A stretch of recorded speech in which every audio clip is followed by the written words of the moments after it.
À un moment donné, quand on a l'ambition de faire, de gouverner le pays, de dire à tous les Français qu'il faut qu'ils se serrent la ceinture, qu'ils fassent un effort, que l'intérêt général doit primer, et qu'à côté on voit que ça prend l'eau de tous les côtés, à Nicolas Sarkozy de mettre de l'ordre dans la conduite des affaires de notre pays. En réalité, M. Wörth dit, c'est la nouvelle parade, je suis une cible politique. Je suis une cible politique parce que je conduis la réforme des retraites et on veut m'affaiblir. Enfin, c'est au gouvernement de savoir qui peut avoir et comment on peut avoir de l'autorité pour demander aux Français de sacrifier des acquis incroyables, comme le départ à la retraite à 60 ans.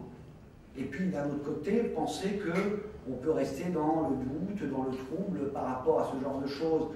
Les Français voient bien quand même que cette collusion-là a aussi des conséquences par rapport à la politique qui est menée vers eux. Quand on réunit et que l'on est constamment avec les plus grandes fortunes de France, quand on affiche ces relations privilégiées, quand on doit faire une loi fiscale, on fait plutôt le bouclier fiscal que quelque chose qui permet d'alléger la souffrance des plus démunis.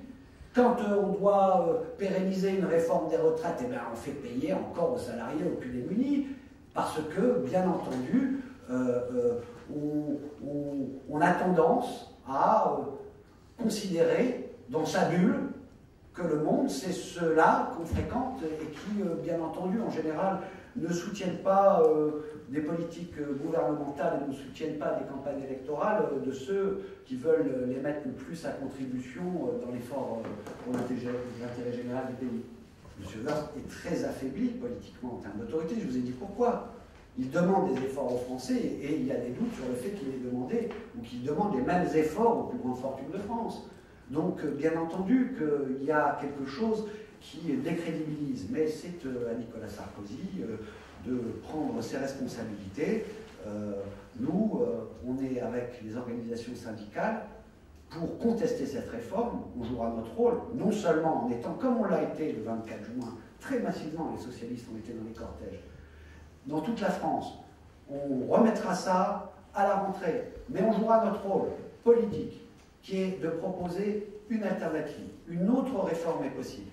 Parce qu'il ne s'agit pas d'être dans la contestation en soi. Une réforme est nécessaire, bien entendu. Nous avons proposé cette réforme avant que le gouvernement abatte ses propres cartes. Nous défendrons à l'Assemblée nationale et au Sénat les amendements, les convictions, les propositions que nous portons haut et fort. Et puis ensuite, on verra bien ce que le gouvernement décidera. S'il reste sur cette ligne, 60 ans, on le remet en cause. Bien entendu, il nous trouvera en face, il trouvera les syndicats en face, et puis il y aura une autre échéance, il y aura 2012, où encore les Français auront la parole.